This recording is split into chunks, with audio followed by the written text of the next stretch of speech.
저희들에게 주신 은혜의 말씀은 데살로니가 전서 3장 6절부터 10절입니다. 데살로니가 전서 3장 6절부터 10절의 말씀을 봉독해 드립니다. 하나님의 거룩한 말씀을 봉독해 드립니다. 지금은 디모데가 너희에게로부터 와서 너희 믿음과 사랑의 기쁜 소식을 우리에게 전하고 또 너희가 항상 우리를 잘 생각하여 우리가 너희를 간절히 보고자 함과 같이 너희도 우리를 간절히 보고자 한다 하니 이러므로 형제들아 우리가 모든 궁핍과 환난 가운데서 너희 믿음으로 말미암아 너희에게 위로를 받았노라. 그러므로 너희가 주 안에 굳게 선즉 우리가 이제는 살리라. 우리가 우리 하나님 앞에서 너희를 인하여 모든 기쁨으로 감사하니 너희를 위하여 능히 어떠한 감사함으로 하나님께 보답할고 주야로 심히 간구함은 너희 얼굴을 보고 너희 믿음의 부족함을 온전케 하려 함이라. 아멘. 하나님의 말씀이었습니다. Good morning. 좋은 아침입니다. 날씨가 많이 쌀쌀해졌습니다. 자, 우리 한번 양손을 가슴에 얹고 한번 또 두 번 한번 해볼까요? 나는 하나님의 특별한 사랑을 받은 사람이다. 두 번 해보겠습니다. 나는 하나님의 특별한 사랑을 받은 사람입니다. 나는 하나님의 특별한 사랑을 받은 사람입니다. 믿습니까, 여러분?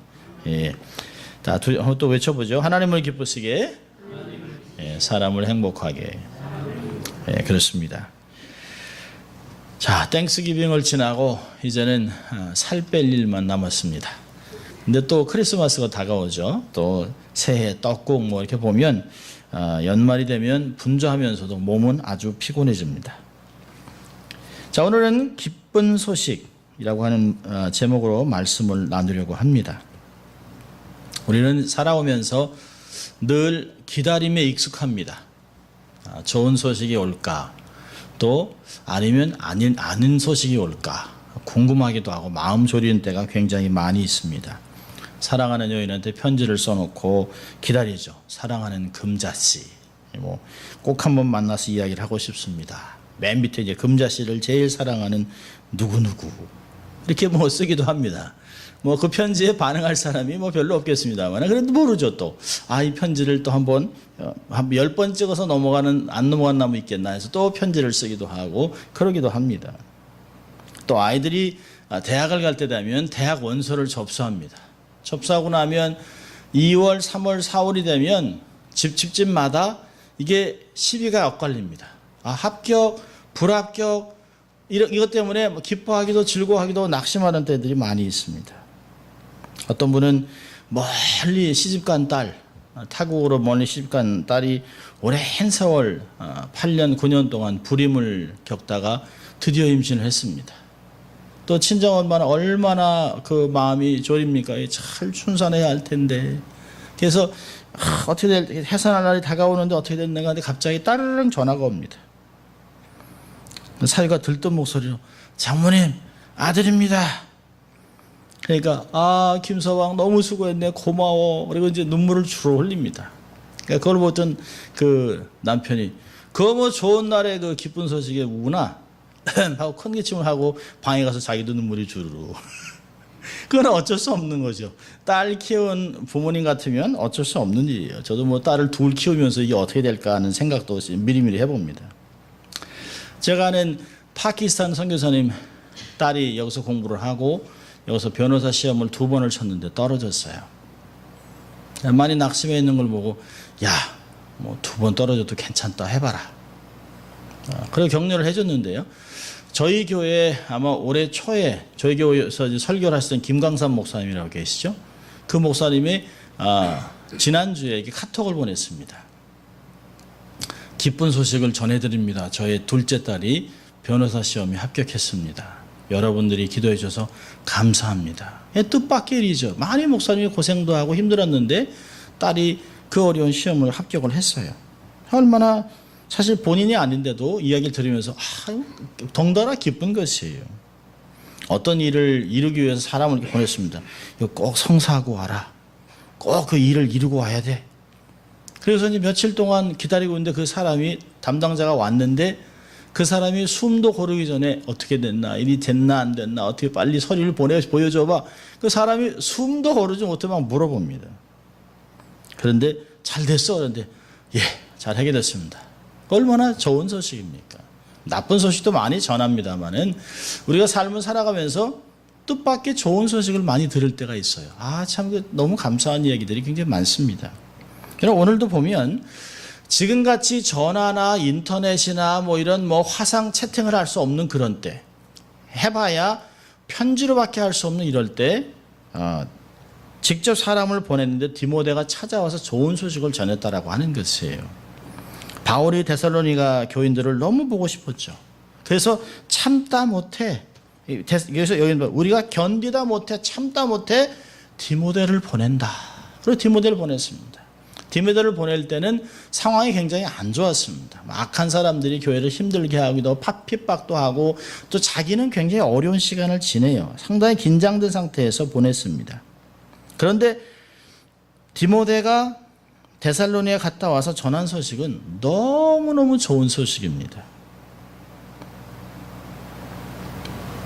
디모데를 보내놓고 초조하게 기다렸던 바울이 데살로니가를 다녀온 디모데를 통해서 얻은 기쁜 소식으로 인해 이젠 살았다, 이젠 됐다라고 하는 이야기를 8절에 얘기합니다. 이제는 우리가 살겠다, 이제는 안심할 수 있다, 이런 이야기를 하고 있는 것을 볼 수 있어요. 자, 디모데를 통해서 가져온 기쁜 소식이 뭘까요? 자, 6절을 보면 지금 디모데가 너희에게로부터 와서 너희 믿음과 사랑의 기쁜 소식을 우리에게 전했다. 그러면서 이 기쁨의 소식이 뭐냐라고 하는 걸 얘기하는 것이에요. 첫째로 뭘까요? 너희가 항상 우리를 잘 생각하여 바울에 대한 좋은 기억을 소유하고 있다는 것이에요. 어떤 면에서는요, 바울을 원망할 수도 있어요. 이제 교회가 갓 세워져서 이제 막 우리가 도움도 필요하고 기도도 필요하고 돌봄도 필요한데 선교사님이 떠나면 어떡합니까? 죽더라도 여기서 죽어야지, 여기서 선교해야지, 이렇게 할 수 있어요. 그런데 이 데살로니가 교회 교인들은 바울에 대해서 나쁜 기억을 하지 않습니다. 원망하지도 않아요. 싫은 소리도 하지 않습니다. 그저 바울에 대한 존경심, 사랑하는 마음이 있습니다. 복음을 전해준 것, 내세의 소망을 준 이런 이야기들, 그런 심어준 영적인 스승을 늘 마음으로 사모하고 있다는 것이에요. 자, 두 번째로는요,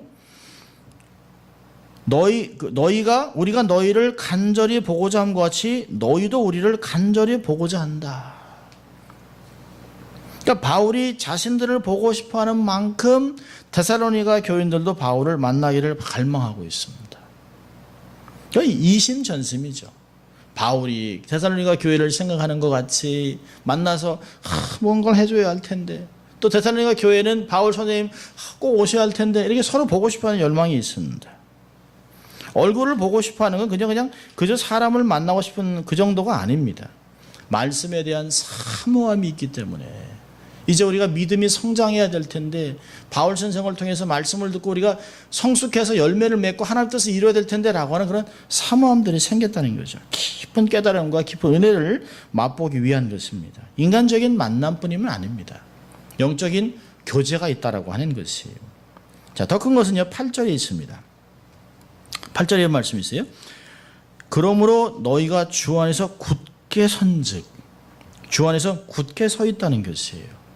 데살로니가 교회는 조직이 되고 이렇게 교회가 견고한 게 아니에요. 제가 볼 때는 건물도 없습니다. 교인도 몇 명 안 돼요. 거의 이방인들입니다. 유대인으로 신앙이 있는 사람이 없어요. 전통이 없습니다. 그저 갓 믿고 이제 갓 예수, 이제 천국, 교회가 뭐지? 이런 사람들입니다. 그런데 이 신앙의 초보자인들이 아주 적은 지식으로 환난과 핍박을 견뎌내고 있다는 것이에요. 사실은 예수 믿은 지 얼마 안 돼서 막 고난을 당하고 막 비즈니스가 막 망하고 그러면 어떤 사람들은 이게 집안의 종교가 둘이면 망한다더니 안 되겠구나 해서 기독교를 버리는 사람도 있어요. 또 신앙을 버리는 사람도 있습니다. 그런데 이 데살로니가 교인들은 옛생활로 돌아가는 것이 아니라 더 주의 은혜에 말씀에 뿌리를 내리고 있다는 거예요. 견고히 섰다, 흔들리지 않기 위해서 있다는 거예요. 뿌리를 내렸다는 것이에요. 우리 캘리포니아는 이게 사막 지역이라 비가 많지 않습니다. 비는 얼마든지 와도 좋을 것 같아요. 근데 비가 그냥 찔끔찔끔 옵니다. 그냥 확 쏟아져야 되는데. 근데 하여튼 나무들이 그래도 제법 큰 나무들이 있는데요. 어떻게 이 큰 나무가 가끔 바람이 쌩 불면 쿵 하고 넘어집니다. 그래서 나무가 어떻게 이렇게 오래된 나무가 넘어졌나 보면 뿌리가 짧아요. 뿌리가 썩었든지 뿌리가 깊게 내리지 못했습니다. 이게 아주 얇은 나무 같은데도 바람이 세게 부는데도 흔들리지 않는 것은 그 작은 나무가 아주 깊은 뿌리를 내리고 있어요. 이 뿌리가 흙을 꽉 잡고 있기 때문에 흔들리지 않습니다. 이 데살로니가 교회는 교회가 구조도 없어요. 또 사람도 많지 않은데요.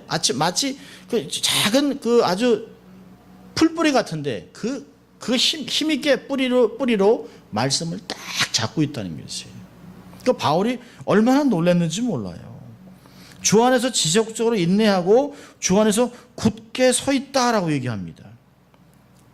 우리가 가끔 그러잖아요. 어린아이들이 보면 이야 그 녀석 대단하네. 한국에서 어떤 30대 아줌마가 기특한 아이 이렇게 썼어요. 한 7살 8살 된 아이가 할아버지라니까 지하철에서 내렸는데요. 할아버지가 거동이 불편하니까 할아버지가 옆에 이제 그 가드레일을 잡아야 되잖아요. 그러니까 이 8살밖에 안 된 아이가 앞에서 할아버지가 그걸 잡으면 차가울까봐 자기 손으로 장갑으로 이렇게 문대는 거예요. 7살 8살의 애가.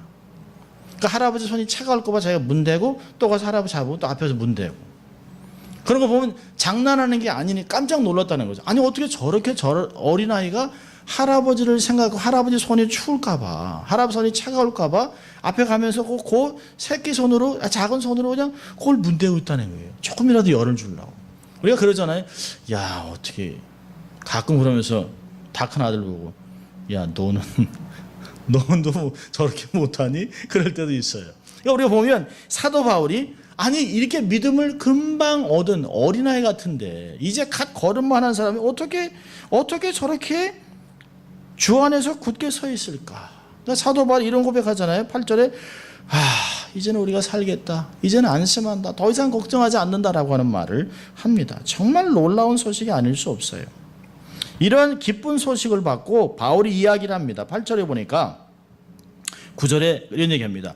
우리가 우리 하나님 앞에서 너희를 위하여 모든 기쁨으로 기뻐하니 너희를 위하여 능히 어떤 감정을 하나님께 보답할꼬.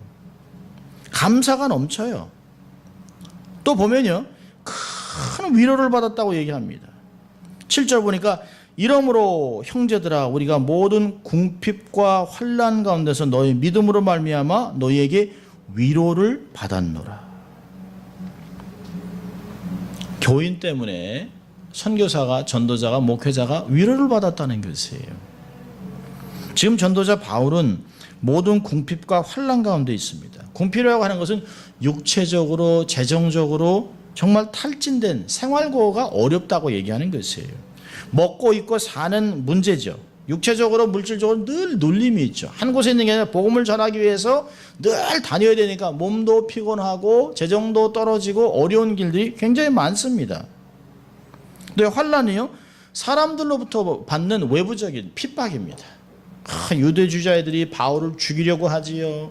또 우상을 숭배하는 사람들이 헬라도 우상 숭배자나 황제를 숭배하는 자들이 바울을 못 살게 구죠. 법적으로 구속하려고 하죠. 그러니까 온갖 그 위협이 동서남북으로 오고 있습니다. 그래서 바울이 고린도에 있을 때 고린도서 2장 3절을 보면 내가 약하며 두려워하며 심히 떨었다라고 얘기하고 있습니다. 온갖 종류의 박해와 핍박을 통해서 힘든 중에 바울이 데살로니가 교인들의 삶을 보고 위로를 받았다는 것입니다. 너희 믿음으로 말미암아 너에게 위로를 받았노라. 자기가 고린도에서 겪고 있는 자신의 육체적 궁핍과 정신적 환난 때문에 어려워하고 있었는데 데살로니가 교회 교인들의 삶을 보고 안심할 수 있도록 힘을 얻었다는 것이에요. 자기를 간절히 보기 원하고 자기를 사랑하고 또 믿음에 서 있는 걸 보고 굉장히 큰 힘을 얻었다 얘기하고 있습니다. 여러분 가끔 우리가 살다 보면 자식한테 위로를 받을 때가 있어요. 또 스승이 제자들한테 위로를 받을 때도 있습니다. 참 이럴 때 보면 부모가 얼마나 참 보람된지 몰라요. 저도 가르치는 스승입니다마는 학생들한테 학생들을 위로를 하면 얼마나 힘이 나고, 야, 내가 하나라도 더 가르쳐야지, 정말 잘 가르쳐줘, 이런 마음들이 생겨요. 그래서 자신의 궁핍함이나 어려운 것들은 생각하지 않고 오히려 더 해주고 싶은 마음이 생깁니다. 데살로니가 교회들을 생각하면서 위로를 받고 나니까 내가 받는 핍박, 내가 받는 고난 견딜 수 있어요. 갓 태어난 어린아이가 저렇게 잘 자라는데 어떻게 하든지 더 잘해줘야 되겠다 하면서 고난이 순식간에 사라지는 것을 볼 수 있습니다. 제가 그 따뜻한 이야기라고 하는 글에서 읽었던 건데요. 어느 여인이 남편을 잃고 홀로 남은 아들을 키우기 위해서 길에서 포장마차를 하고 있었습니다.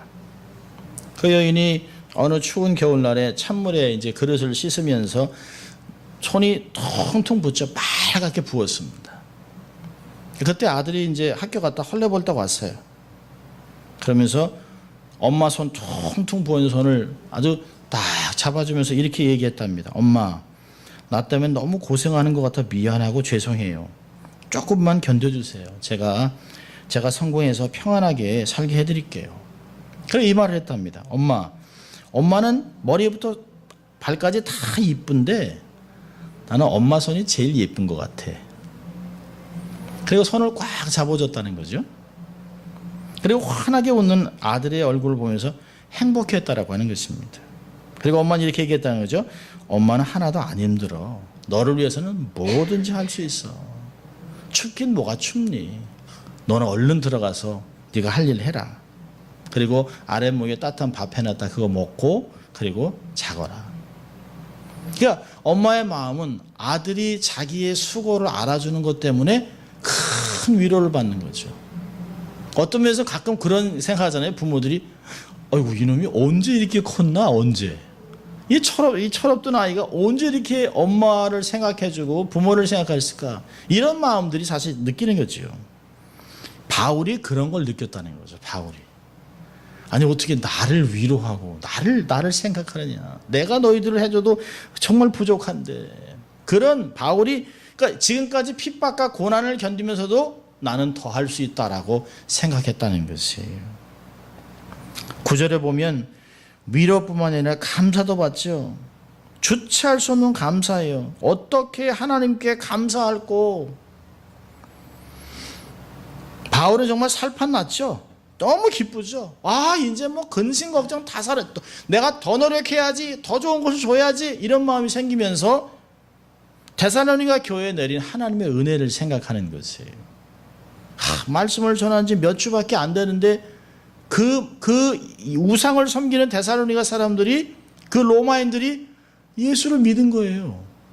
그리고 세상 삶을 버리고 주님께 삶을 헌신하기 시작한 것이에요. 그리고 교회를 세워나가는 것이에요. 그러면서 바울은 생각하는 것이에요. 아 이건 내가 한 것이 아닙니다. 내가 잘나서 교회가 세워지고 교회가 부흥하고 전도의 열매가 나타나고 이게 아니라는 거예요. 사도 바울은 데살로니가 교인들이 이렇게 성숙할 수 있었던 것은 하나님의 은혜라는 것이에요. 하나님이 하셨다는 것이에요. 그래서 기쁨을 하나님께로 돌리고 있어요. 내가 너희들의 성숙한 모습에 너희들의 이런 성장한 모습을 보고 어떻게 하나님께 감사할까? 그 얘기는 뭘까요? 내가 한 게 아니라는 것이에요. 근데 우리는 좀 간사해서 뭐가 잘 안 되면 에휴 하나님이 뭐 나 같은 인간 생각하겠어.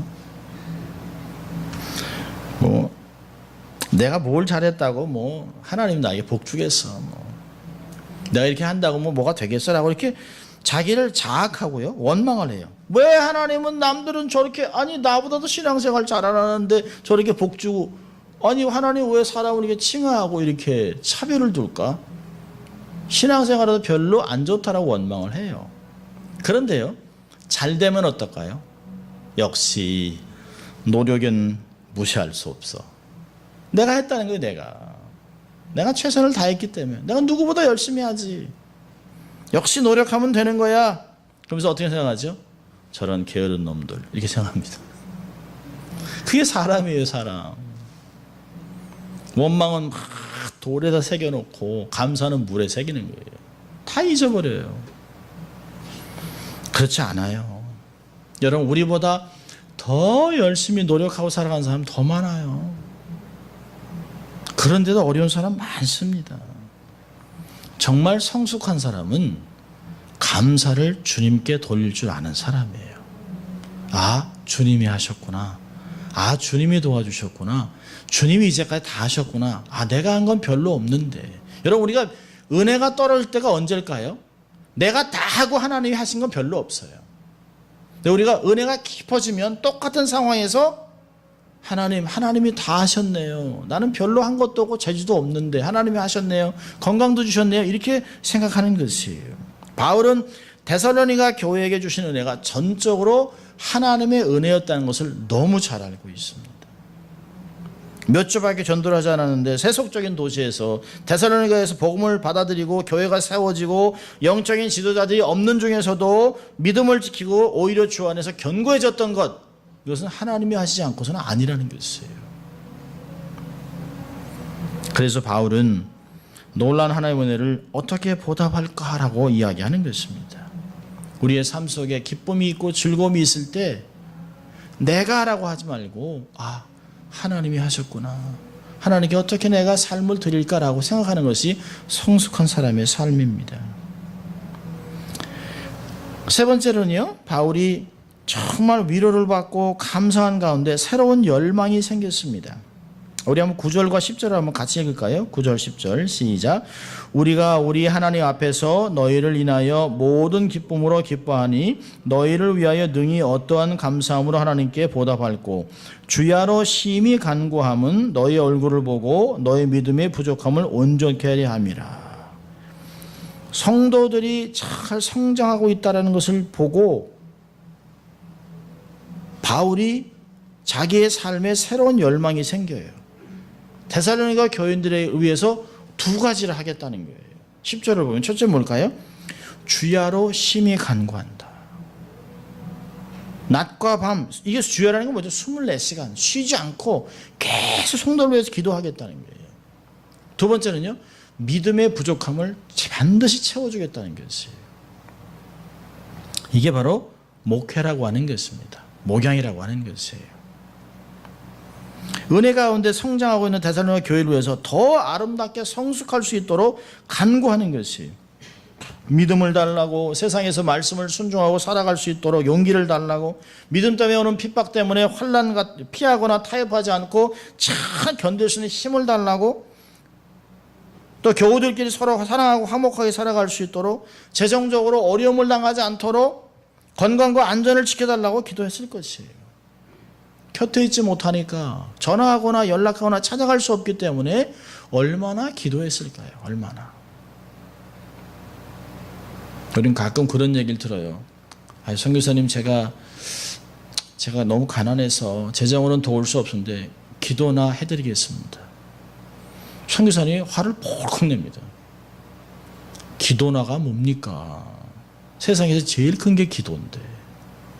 우리가 헌금을 주는 건 우리가 갖고 있는 것을 적은 걸 주지만, 우리가 기도하면 하나님의 크신 손으로 역사를 하시는데 어떤 게 더 큰 건지 아셔야 합니다. 여러분, 우리가 재정적으로 많이 돕고 있지 못하다고 해서 미안해하고 죄송할 이유가 전혀 없습니다. 정말 중요한 것은 물질을 보내고 잊어버리는 것보다 더 중요한 것은 물질을 보내지 못하지만 끊임없이 기억하고 기도하는 것이에요. 어느 아이가 어릴 때 엄마랑 이제 마켓을 갔어요.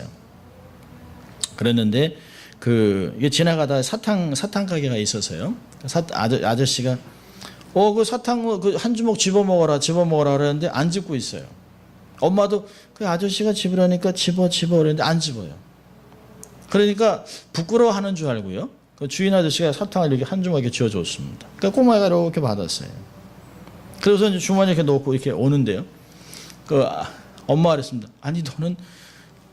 이 아저씨가 가지라면 가지, 집지 왜 그랬어? 했더니, 엄마, 내 손보다는 아저씨 손이 더 커.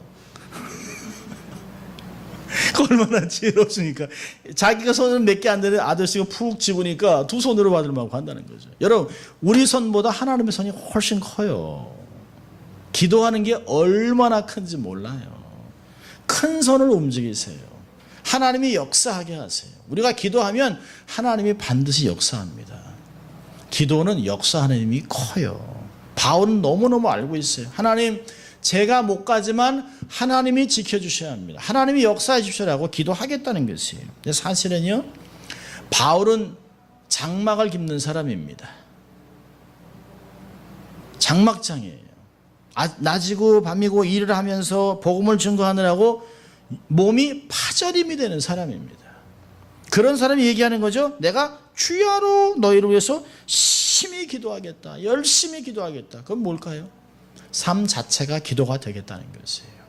힘이 들고 어렵고 장막을 기우면서도 대사로니가 교회를 생각하고 교회를 위해서 기도하고 피곤한 중에도 꿈속에서도 기도했던 그런 모습이 있었다는 것이에요. 밤낮으로 기도하는 것 얼마나 힘든지 모릅니다. 우리는 가끔 공수표를 많이 날려요. 제가 잊지 않고 기도하겠습니다. 근데 뒤돌아서면 잊어버립니다. 저도 많이 그랬어요. 그래서 저는 그렇게 약속하지 않습니다. 하나님이 기억나게 하면 기도하겠습니다. 제가 약속을 할 수가 없어요. 늘 기억할 수 있다고 장담을 못해요. 제가 기도하는 리스트는 있죠. 우리 교인들을 위해서는 잊지 않고 기도하죠. 그러나 밖에서 만나는 사람들이 목사님 기도해 주세요 그러면 제가 지금 기도해 드리겠습니다. 잊지 말고 기도해 주세요 그러면 제가 하나님이 내게 기도를 시키면 그때 하겠습니다. 제가 늘 하겠다는 약속을 할 수가 없습니다. 네, 사도 바울은 얘기하죠. 주야로 심히 너를 위해 기도하겠다. 놀라운 이야기입니다. 또 바울이 뭐라고 합니까? 너의 믿음의 부족함을 온전케 하겠다. 너의 얼굴을 보고 내가 반드시 너희를 찾아가겠다. 우리 반드시 다시 만날 거야. 내가 무슨 일을 동원해서라도 너희를 찾아가서 너희들이 부족한 그 믿음의 어떤 부분을 말씀이든지 상담이든지 가르침이든지 깨달음을 통해서 채워주겠다고 얘기하고 있습니다. 하나님이 길을 열어주실 것에 대한 열망을 갖고 있어요. 얘기하잖아요.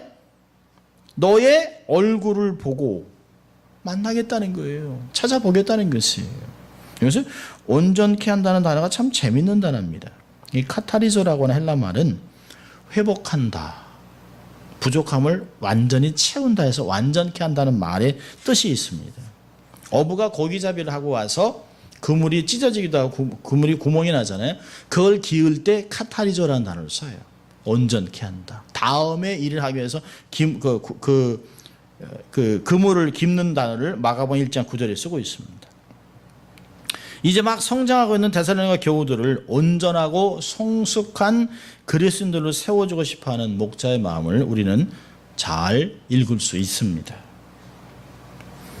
이 성경을 보면 참 그 목사의 그 교우, 그 목사의 그 교인들이라는 생각이 듭니다. 자, 우리는 정말 무엇을 감사하고 하나님께 감사해야 될까요? 여러분, 우리는 데살로니가 교인들보다 훨씬 더 많은 은혜를 받고 살아가는 사람들입니다.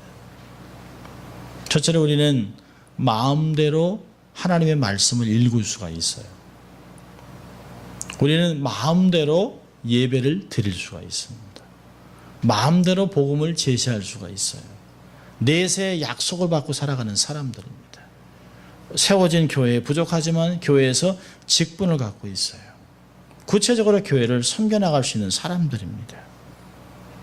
우리가 부족하고 연약하지만 우리같이 이런 형태를 갖고자 했던 수많은 선교지가 있습니다. 교회를 세우지 못하고 또 지하에서 소리도 못 내고 그저 입만 뻥거리며 찬양하다가도 잡혀서 죽기도 하는 그런 시대를 동시대를 살아가고 있어요.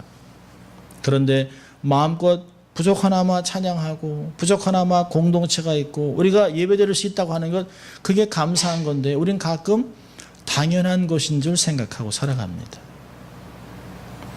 우리의 감사가 메마르지 않도록 기억하고 살아가는 것이 얼마나 중요한지 몰라요. 감사를 기억하고 살아가는 것이 추수감사절 한 날로 지나가면 안 돼요. 사실은 우리는 매일매일이 추수감사주일같이 살아가야 합니다. 받은 복을 세어보고 하나님이 내게 한 주간을 또 살게 하셨다. 또 살려주셨다. 또 은혜 주셨다. 건강 주셨다. 하나님 감사합니다 라고 하는 것이 늘 나타나야 됩니다. 그러면서 점점 하나님이 하셨다고 하는 표현에서 내가 자꾸 죽어야 돼요. 내가. 우리는 서로 서로에게 기쁨이 되고 위로가 되는 격려의 삶을 살아가야 합니다. 서로에게 기쁨의 소식을 전해주고 볼 때마다 기뻐하고 즐거워하는 그런 삶을 살아야 합니다. 하나님이 허락한 놀라운 구원에 감사하고 믿음으로 서로 살아가면서 삶에 힘도 주고 기쁨도 주고 도움도 주는 그러한 삶이 되어야 됩니다. 그럴 때 우리가 비로소 세상에서 빛과 소금의 역할을 감당할 수 있는 것이에요. 우리가 가끔 그러잖아요. 집에서 새는 바가지 밖에 나가서도 샌다. 여러분, 교회에서 신앙생활이 행복하지 않으면 밖에 나가서 신앙인으로 사람을 살아갈 수가 없어요. 우리가 성도들끼리 서로 사랑하지 않는다면 밖에 있는 사람들을 사랑할 수가 없습니다. 가족끼리 화목하지 않으면 가화만사성이라고 그러잖아요. 우리가 서로 이렇게 따뜻하지 않으면 밖에 나가서 어이구 뭐 교회 다니는 사람이 저런 표정으로 누가 따라오겠어요. 누가 우리의 말을 듣겠어요. 정말 데살로니가 교인들 같이 정말 우리가 또 바울과 같이 또 저도 이렇게 서로 사랑하고 격려하고 위로하고 삶을 살아가면서 기쁜 소식을 전하고 하나님께 영광 돌리는 우리가 될 수 있기를 주의 이름으로 축원합니다. 기도하겠습니다. 하나님 아버지 감사합니다. 오늘도 이른 아침에 저희들을 예배드릴 수 있도록 마음 주시고 이곳에 달려오게 하신 주님 감사합니다. 사도 바울에게 기쁜 소식을 전했던 데살로니가 교인들 같이 우리도 하나님의 마음을 시원케 해드리는 건강한 교회가 될 수 있도록 도와주시고 어렵고 힘든 중에서도 믿음을 지키고 사랑하며 주 안에서 굳게 서는 저희들 되게 하시고 서로를 위해 사랑하고 배려하고 축복하는 저희들이 될 수 있도록 하나님 축복하여 주시옵소서.